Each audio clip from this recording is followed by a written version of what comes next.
32 fate and guilt.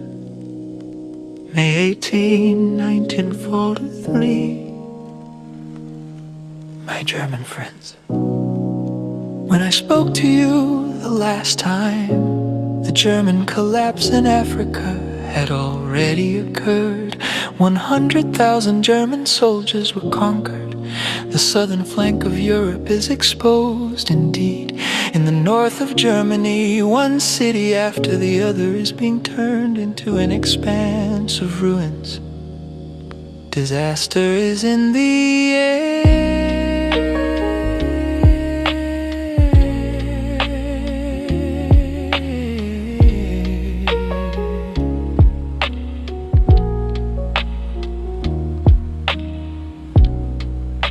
What does all of this mean? It means that fate has begun to reveal itself in the first years of the war.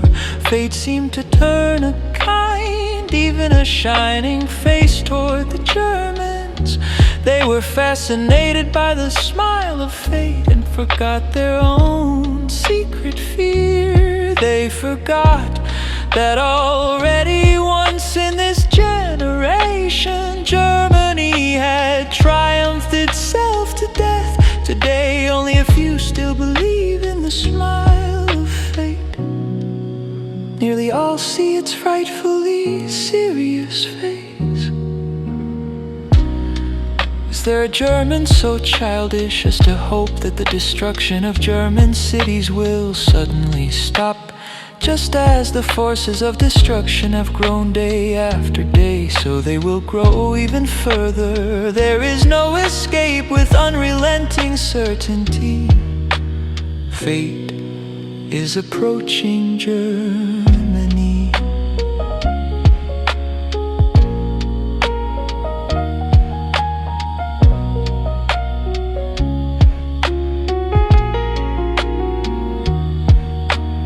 What can people do in the face of an inescapably dark fate? Here there is only one truly human path, namely to consent to fate, and in this way to take the sting out of it.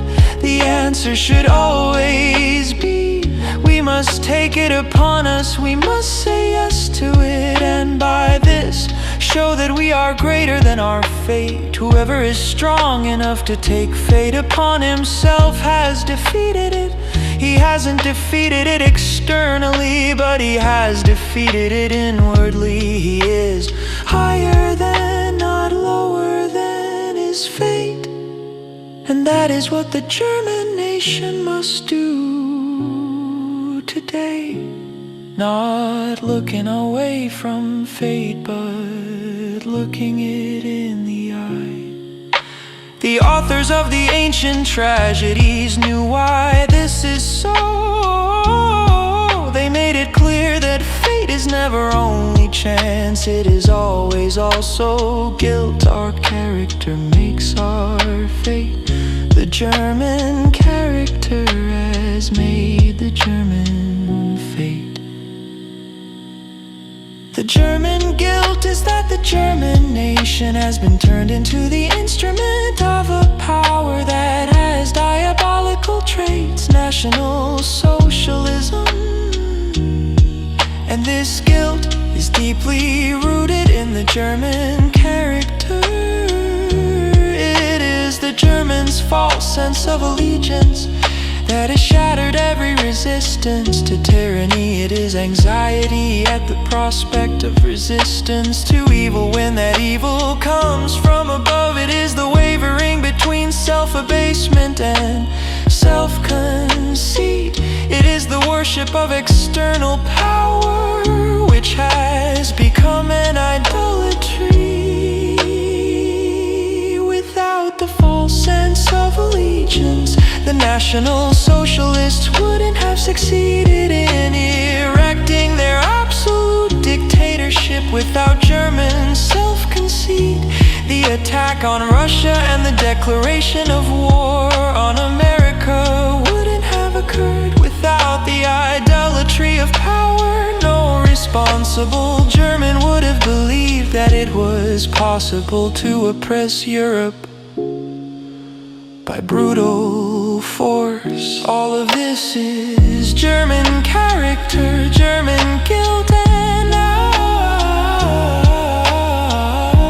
German fate. There is no other way to meet it than to see the guilt, to take the consequence it casts upon oneself, and to change its character. Look toward your fate and take it upon yourselves, then it can lose its sting. Then something new can come into existence out of the crushing reality that is inescapably approaching.